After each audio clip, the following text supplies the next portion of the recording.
లో నాకు అలాంటి బూతులుగా మాట్లాడే మీడియాకి నేను వెళ్ళను. కొన్ని కొన్ని మీ ఛానల్ చూడరా, చాలా చాలా ఛానల్స్ లో అడగలాని కూడా అడిగితే మేము మనుషులమే. పొట్టకుటి కోసం 1000 లక్షలు చేసుకునే వాళ్ళు కూడా ఉంటారేమో, కానీ దాని పబ్లిక్ లో పెట్టి అది ఎక్కడో తీసుకెళ్లాలనుకోవడం నాకు తెలిసినంత వరకు కరెక్ట్ కాదు. ఓకే, పోనీ అలా నువ్వు పెట్టేటప్పుడు మరి ఒక 30,000 పెట్టి జీతం ఇప్పి చేసుకుంటారేమో కదా. మీరు ఎప్పుడైనా జాబ్ చేయాలని చెప్పేసి నేను అనుకున్నానండి, ఓకే అనుకున్నాను. బట్ అనుకోకుండానే నా లైఫ్ ఎటు టర్న్ అయ్యి అటు తిరిగి ఇటు తిరిగి ఇటు బై లక్కో మరి ఏమో తెలీదు, మంచి హస్బెండ్ దొరికిండు. దొరికాడు. సో మీ ఫ్యామిలీ ఎప్పుడన్నా కలిసి ఎక్కడికైనా టూర్ వెళ్ళారా? ఇంకా లేదు. మా అమ్మగారు మా అత్తయ్య గారు మాట్లాడుకుంటారు, మాట్లాడతారు కానీ టూర్లు. వీళ్ళు ఉండేది వైజాగ్ దగ్గర సోంపేట అటు లోపల, మేము ఉండేది విజయవాడ దగ్గర ఏలూరు. ఓకే, సోంపేట ఏలూరు అంటే చాలా కలుసుకోవడం గృహప్రవేశానికి అవుతుంది. ఇప్పుడు గృహప్రవేశానికి కలుసుకుంటాం. ఓకే, అయితే మిమ్మల్ని ఒకటి అడగాలి. ఇప్పుడు మీరు వీళ్ళు కడుతురా మీ ఇల్లు కడుతురా? మేము కట్టుకుంటున్నాం. ఓకే, మీరు కట్టుకుంటున్నారా లేకుంటే మీ అమ్మగారు కట్టిస్తురా? మేము అంటే మా అమ్మగారు. ఓకే, అంతే కదా, మా అమ్మగారు ఉన్నంత వరకు అందులోనే ఉంటారు కదా. ఓకే, మరి మీకు మీ ఇంట్లో వాళ్ళు తిట్టలేరా మిమ్మల్ని మన కట్టకుండా వాళ్ళ కడుతున్నావు అని? నేను కట్టలేదు, క్లియర్ అండ్ కట్ గా చెప్తాను. ఓకే, ప్రతి రూపాయి ఆ ఇంట్లో ఉండే ప్రతి రూపాయి తందే. ఓకే, అందులో ఎవరు ఇన్వాల్వ్మెంట్ లేదు. అది కూడా మా అత్తయ్య కోసం అని కట్టిస్తుంది. తను ఉన్న రోజులు కొంచెం రాయల్ గా ఉండాలి, సుఖంగా ఉండాలి తను ఉన్న రోజులు అని చెప్పేసి కట్టిస్తుంది. అందులో ఉండే ప్రతి రూపాయి తందే, ఎవరిది లేదు. అయితే ఇస్తానన్నా గీత గారు 1.5 కోటి సంపాదించారు అనమాట మీరు, ఆయన రూపాయి లేకుండా. నిజం చెప్పండి, ఇప్పుడు అవుతుంది 1 CR పైనే అవుతుంది, 1.5. సో మీరు బెగ్గింగ్ వెళ్ళినప్పుడు ఎంత సంపాదిస్తుండే మీరు రోజుకి? అడుగుతున్నా, చెప్పండి. అంటే చేసేదాన్ని హౌస్ ఓపెనింగ్స్ కి చెప్తాను చూడండి, మీరు అడిగారు కాబట్టి లాజిక్ గా. నేను డైలీ ఒకప్పుడు వెళ్ళినప్పుడు నేను ఎర్లీ మార్నింగ్ లెగిసి 9-9:30కి నా లైఫ్ని స్టార్ట్ చేస్తే నేను నైట్ 6కి వచ్చిన తర్వాత మళ్ళీ నేను వైన్ షాపులు కూడా అడుక్కునేదాన్ని. అంటే 10 రూపాయలే కానీ 5 రూపాయలే కానీ ప్రతి రూపాయి పోగేసి ఒకరోజు 1000 వస్తుంది, ఒకరోజు 2000 వస్తుంది, ఒకరోజు 3000 వస్తుంది. దీనికి కౌంట్ అనేది ఉండదు. ఒకరోజు ఎక్కువ రావచ్చు, ఫ్లక్చువేట్ అవుతూ ఉంటది కదా.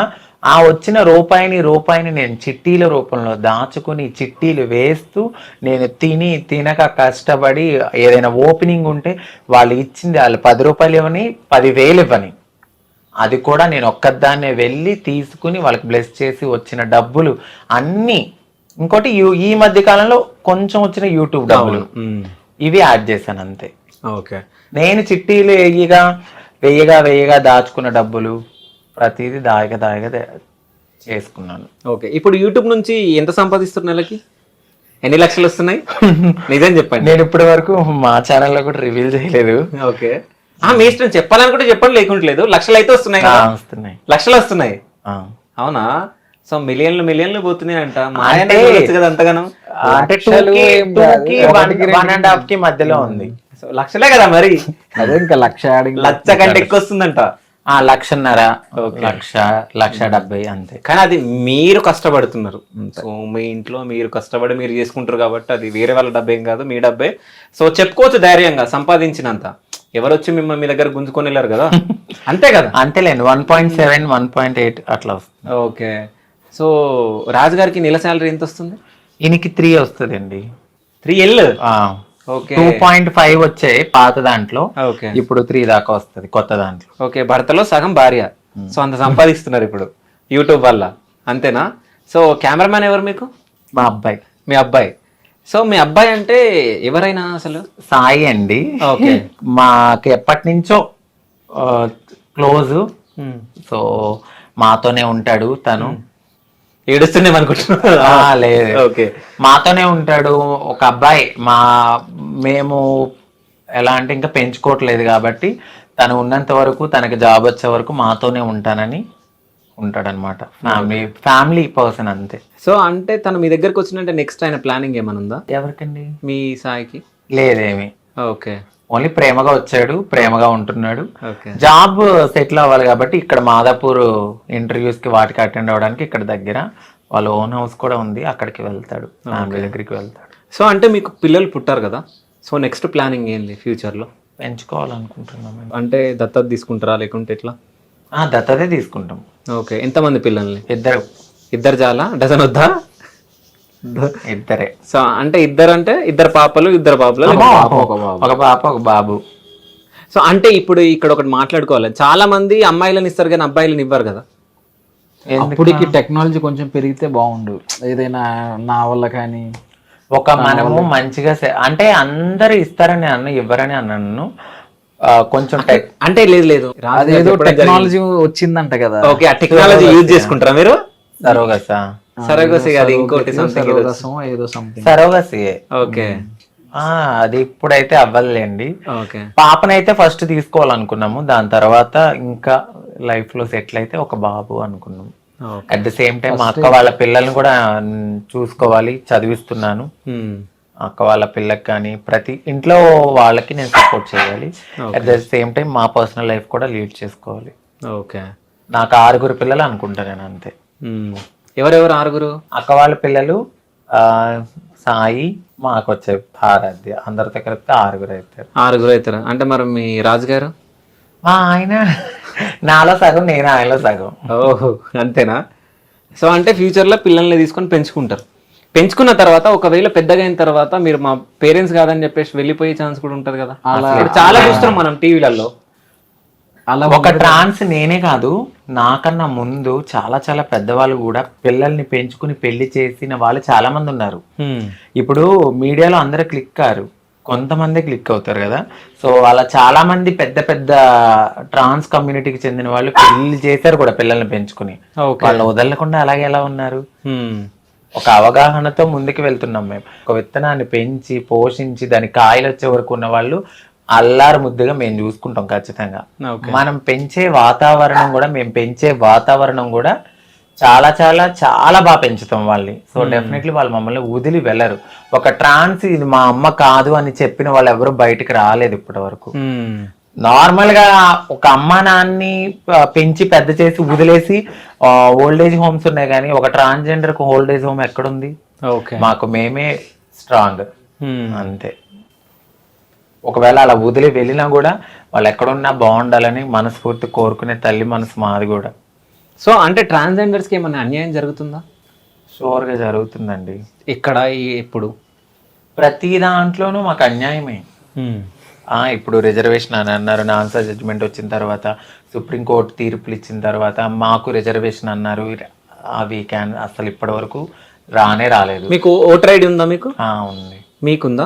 సో ఇక్కడే హైదరాబాద్ లేకుంటే ఊర్లోనా? ఊర్లో ఉంది నాకు. ఓకే, నాకు అక్కడే ఉంది. సో ఇప్పుడు నెక్స్ట్ ఏపీ ఎలక్షన్ రాబోతున్నాయి, వెళ్తారా? ఓటేస్తారా మరి మీరు? బాధ్యత. ఓకే, ఓట్ అనేది మనకి 5 ఏళ్లకు ఒకసారి వస్తుంది మనకి అది. సో అలాంటి దాన్ని మనం యూజ్ చేసుకోవాలి. మనం ఎంచుకునే నాయకుడే కదా మనకి. 5 ఏళ్ళకి ఒకసారి. 5 ఏళ్ళు అంటే 5 years కి ఒకసారి. అంటే మేము ఆంధ్రాలో 5 ఏళ్ళు అంటాం. ఓకే, 5 ఏళ్ళు అంటే మీకు తెలంగాణలో ఏళ్ళు అనుకుంటున్నారేమో, మాకు ఏళ్ళు అంటే సంవత్సరాలు. ఓకే, 2 ఏళ్ళు 3 ఏళ్ళు 4 ఏళ్ళు అలాగ అంటాం. సో ఎవరికి వేయబోతున్నారు మీరు ఓటు? ఈసారి అయితే మాత్రం టీడీపీ జనసేన. ఓకే, టీడీపీ జనసేనకు వేయబోతున్నారు. సో వస్తుందని అనుకుంటున్నారా? ఖచ్చితంగా. మీ అక్కలను కాపాడుకోవాలంటే మీరు ఏం చేయాలనుకుంటున్నారు? మేమైతే పవన్ కళ్యాణ్ గారు కానీ, అప్పుడు నారా చంద్రబాబు నాయుడు గారు కానీ, ఇప్పుడు యూత్ కి కనెక్ట్ అయింది జనసేనలో పవన్ కళ్యాణ్ గారు ఒక ట్రాన్స్జెండర్ ని చాలా బాగా రెస్పెక్ట్ ఇచ్చి ఏదైనా చెప్పినప్పుడు కూడా ఆయన చాలా బాగా అర్థం చేసుకుంటారు. ఇప్పుడు యూత్ కి బాగా కనెక్ట్ అయిపోయింది జనసేన. చాలా మంది కమ్యూనిటీ వాళ్ళు కూడా వెళ్ళి ఆయనతో మాట్లాడడం అయింది. త్వరగా ఆయన జనాల కోసం బయటకు వచ్చి మాట్లాడతారు. కాబట్టి మాకు రిజర్వేషన్స్ గురించి కానీ, జాబ్స్ రాబోయే దాని గురించి కానీ, పెన్షన్స్ గురించి కానీ, ఇంకా ఏదైనా ఇంప్లిమెంటేషన్స్ కానీ, ఇప్పుడు స్థలాలు కానీ, ఇల్లు కానీ, మా కోసం ఏదైనా చేయాలి అని అంటే ఆ పార్టీ అనేది రావాలి. ఓకే, ఆయన ఆల్రెడీ కూడా చెప్పారు. ఓకే, జనసేనకి టీడీపీకి అనుకుంటున్నారు. మీ ఓటు? మా వారు పవన్ కళ్యాణ్ ఫ్యాన్ అండి. ఓకే, ఇంకెవరికి? ఓకే, జనసేనకి మీ ఓటు. అయితే ఇప్పుడు మీరు ఒక ట్రాన్స్జెండర్ పెళ్లి చేసుకున్నారు కాబట్టి ట్రాన్స్జెండర్స్ కష్టాలు మీకు ఏమన్నా తెలిసినాయా, లేకుంటే వాళ్ళు ఎట్లా అంటే after marriage? After marriage, before marriage రెండు చెప్పండి. అంటే బిఫోర్ మ్యారేజ్ మీకు అంత అవగాహన ఉండలేదు కదా. ఆఫ్టర్ మ్యారేజ్ మీరు అందరితో అంటే వీళ్ళ సర్కిల్ తో కొంతమంది మీ దగ్గరకు వచ్చి మాట్లాడడం అది చేస్తూ ఉంటారు కదా. సో వాళ్ళని చూసినప్పుడు ఏమని ఫీలింగ్ ఉంటది? వాళ్ళ కష్టాలను ఏమైనా చూసారు? అంటే వాళ్ళు యాక్చువల్ గా లైఫ్ అనేది టోటల్ గా వాళ్ళులా మార్చుకోవడానికి కంప్లీట్గా అన్ని వదిలేసి వచ్చేస్తారు వాళ్ళు. సో ఈజీ చెప్పాలంటే సాక్రిఫైస్ వాళ్ళు చేస్తారు బేసిక్గా ఫస్ట్. సో ఇంటోళ్ళు కూడా సపోర్ట్ చేయరు అట. ఇప్పుడు ఏ ఇంటోళ్ళు సపోర్ట్ చేయరు, ఇట్లా మారిపోతానంటే నువ్వు పుట్టింది ఎలాగా, మళ్ళీ నువ్వు ఇదంతా సమాజంలో మన పరువు పోతుంది అని చెప్పేసి అంటారు కాబట్టి సో వాళ్ళు సాక్రిఫైస్ చేస్తారు వారి జీవితాన్ని అక్కడ ఇంట్లోనే. సో ఇంటోళ్ళు ఆ టైంలో వాళ్ళకి సపోర్ట్ చేయరు, వీళ్ళు ఇంప్రూవ్ అయ్యి బాగా ఇచ్చేసిన తర్వాత మళ్ళీ లాక్కునే ఇంటోళ్ళు కూడా ఉంటారు, స్టార్టింగ్ నుంచి సపోర్ట్ చేసే ఇంటోళ్ళు కూడా ఉంటారు. సో ఏదైనా కానీ వాళ్ళు సాక్రిఫైస్ అయితే చేస్తారు, కష్టాలు చాలా పడతారు, నేను చూస్తూనే ఉంటాను. అయితే మీ పెళ్ళైన తర్వాత ఎప్పుడన్నా తిను మీ దగ్గర ఏడ్చిన రోజులు ఉన్నాయా? పెళ్ళైన తర్వాత తన కష్టాలు అవి ఇవి చెప్పుకొని ఏడుస్తుంది కానీ కనిపించదు, అంటే చూపియదు. ఓకే, కಣ್ಣు నుంచి నీళ్ళు వస్తే నాకు తెలుస్తుంది, దాన్ని దాచిపెట్టేస్తుంది అట్లా. ఓకే, ఇంకా కష్టాలు నేను అన్ని తెలుసు ఓవరాల్గా. సో A to Z తన గురించి నాకు తెలుసు కాబట్టి ఇంకా తెలియాల్సినవి ఏమీ లేవు. ఓకే, మామూలుగా అదే కొంచెం ఇప్పుడు ప్రెషర్ ఎక్కువ అయింది, కొంచెం ఇల్లు కొంచెం హెవీ బడ్జెట్ అయిపోయింది కదా. సో బంగారం అది ఇది పెట్టి తను ఇష్టంగా కొనుక్కునే బంగారం పెట్టుకుంది కదా. సో అది ఇది గుర్తొచ్చి కొంచెం అప్పుడప్పుడు స్ట్రగుల్స్ అవి గుర్తొచ్చి ఏడుస్తుంటది. ఓకే. సో అంటే మీరు ట్రాన్స్జెండర్గా చేంజ్ అయినప్పుడు ఎంత డబ్బు ఖర్చు అయింది మీకు? నాకు అయిందండి 10. సో అంటే మీ ఆపరేషన్కి 10 లక్షలు ఖర్చు అయిందా? అవునండి. ఓకే, అంత డబ్బు ఎక్కడి నుంచి వచ్చింది మీకు? ఇట్లానే భిక్షాటన చేసుకోవడము, కొంచెం మా ఫ్రెండ్స్ అప్పిచ్చారు నాకు. ఓకే, ఒకరు 3 లక్షలు ఇచ్చారు, ఒకరేమో 2 లక్షలు ఇచ్చారు. ఆ తర్వాత కొద్ది కొద్దిగా వాళ్ళకి తీర్చుకుంటూ చిట్టీలు వేసుకుంటూ తీర్చాను నేను. ఓకే. అయితే ఇప్పుడు ట్రాన్స్జెండర్ కి ఒక చెడ్డ పేరు ఉందండి, ఎట్లా అంటే సెక్స్ వర్క్ చేస్తారు, అది ఇది రోడ్ల పైన తిరుగుతారు, అది ఇది. అంటే మీ దగ్గరికి ఎవరన్నా వచ్చినప్పుడు వాళ్ళకి ఏమైనా సజెషన్లు ఇస్తారా మీరు? అంటే ఆ వర్క్ వద్దు మనకి, ఇట్లా ఉండండి మీరు. ఒకవేళ ఎవరన్నా అబ్బాయిలు మీ దగ్గరకు వచ్చి మేము చేంజ్ అవ్వాలనుకుంటున్నాం అన్నప్పుడు మీరు ఏం సజెషన్లు ఇస్తారు వాళ్ళకి? సెక్స్ వర్క్ అనేది నాకు తెలిసినంత వరకు, ఇప్పుడు నన్ను వదిలేయండి, ఇప్పుడు నాకు పెళ్ళయింది కాబట్టి అది వేరు. సెక్స్ వర్క్ చేయడం అనేది ఆపేయాలనుకున్నప్పుడు మాకు ఫస్ట్ ఒక ఉపాధి అనేది ఇవ్వాలి. ఇప్పుడు చూస్తూ ఒక మనిషి ఆకలి చచ్చిపోతుంటే ఎవరు ఊరుకోరు కదా. ఒక రకంగా సెక్స్ వర్క్ మా కమ్యూనిటీలో కొంతమంది చేయడం బట్టే కొన్ని మానభంగాలు అలాంటివి అనేవి తగ్గినాయి. ఇప్పుడు కావాలని ఎవ్వరు వాళ్ళ ఒళ్ళు తీసి వేరే వాళ్ళకి అర్పించాలని ఎవ్వరు అనుకోరు. ఏదో ఒక ఉపాధి లేకో వాళ్ళకు ఒక జీవితం లేకో ఇక బ్రతకలేని స్థితిలో కూడా బ్రతకాలి, ఇటు తల్లిదండ్రులు దూరం చేసి నా కడుపు నేను కాల్చుకుని ఏదో చేయాలి అన్న ఉద్దేశంతో ఈ మధ్యకాలంలో కొంతమంది చేస్తున్నారేమో తప్ప మాకేమి సరదా ఎక్కువ మా కమ్యూనిటీ వాళ్ళకి ఏదో ఇదైపోయి అయితే ఖచ్చితంగా చేయరు. ఒక మంచి ఉపాధి ఇవ్వండి, ఎందుకు చేసుకోరు. ఇలా సెక్స్ వర్క్ చేసి ఒక అపోహతో ఇలా చూసే బదులు వాళ్ళకు ఒక జీవనాధ వృత్తి చూపియండి. గిన్నెలు కడుగుతాకెళ్తే మీరు అసలు హోటల్స్ పెట్టారు కొంతమంది ట్రాన్స్జెండర్స్, మీ దగ్గర తినమని వెళ్ళిపోయారు. దానికి పనికిరం మేము. మేము సొంతగా వృత్తి చేసి కూరగాయలు అమ్ముకుంటే దీని దగ్గర కొనకూడదని చెప్పి పక్కన కొన్న వాళ్ళు ఎంతో మంది బాధపడిన ట్రాన్స్జెండర్స్ ఉన్నారు. అట్లానే IT ఎంప్లాయీలోకి వెళ్ళిన వాళ్ళు కూడా కొంచెం అవమానించి కొద్దిగా మానేసిన వాళ్ళు కూడా ఉన్నారు. మీరు ఎంకరేజ్ చేయండి, డిస్కరేజ్ చేయొద్దు. హోటల్ పెట్టుకున్న వాళ్ళని కూడా మీరు తినకపోతే మీ దగ్గర తినము అని చెప్పి వెళ్ళిపోయిన వాళ్ళు కూడా ఉన్నారు.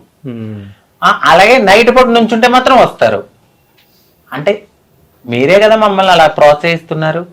అదే మీరు నార్మల్ గా వీళ్ళు ఏదో వృత్తి చేసుకుంటున్నారు, కడుపు నిండా అన్నం పెడుతున్నారని అలాంటివి కూడా ఎంకరేజ్ చేస్తుంటే అవి రావేమో. అయితే ఇంకోటి నేను ఒకటి చెప్తాను, ఒకవేళ మా వాళ్ళు ఆ వృత్తి చేసిన మాకన్నా ముందు నోరు తెరిస్తే పలానా అబ్బాయి బయటకు వచ్చారు అనుకుంటే ఎన్ని కాపురాలు కూలిపోతాయి. అవి కూడా కడుపులో పెట్టుకుని వచ్చిన వాళ్ళకు ఏదైతే వచ్చారో ఆ పని చూసుకుని వదిలేస్తారు అంతే తప్ప వాళ్ళ జోలికి వెళ్ళరు, ఏమీ చెయ్యరు. కానీ ఇది ఒకటి అడగాలి, నేను ఇట్లాగే విన్నా న్యూస్ లో. అంటే మీరు ఒకవేళ నిల్చున్నప్పుడు అంటే ట్రాన్స్జెండర్స్ నిజంగా లాయర్స్, డాక్టర్స్, పెద్ద పెద్ద వాళ్ళు వస్తారంట, అంటే పొలిటికల్ లీడర్స్ అట్లా, నిజమేనా అదంతా? అవును, వస్తారండి. ఓకే, ఎందుకంటే నేను ఈ కమ్యూనిటీలో ఉన్నాను కాబట్టి నేను మాట్లాడుతున్నాను.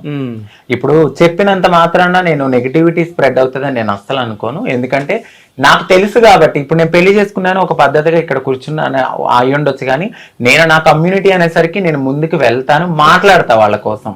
అది మా ఆయనకి కూడా తెలుసు. సో నేను మాట్లాడతాను వాళ్ళ కోసం, ఖచ్చితంగా నేను పోరాడతాను. ఎందుకు రారు? ఎంతో మంది యాక్టర్స్ వాళ్ళకి ఏది నచ్చొచ్చారు, వాళ్ళకి ఏదో నచ్చొచ్చారు, కానీ వాళ్ళ గురించి మేము బయట ఇప్పుడు ఆపరేషన్ లేకుండానే మోకాళ్లకు ప్లాస్మా ట్రీట్మెంట్. మీ ఆర్థోపెడిక్ సమస్యలన్నిటికీ రోబోటిక్ టెక్నాలజీ ద్వారా తక్కువ ఖర్చుతో శాశ్వత పరిష్కారం. Free consultation. ప్రతి ట్రీట్మెంట్ పై 20% డిస్కౌంట్. ఈ ఆఫర్ కొద్ది రోజులు మాత్రమే. త్వరపడండి. V9 hospitals 9281465842.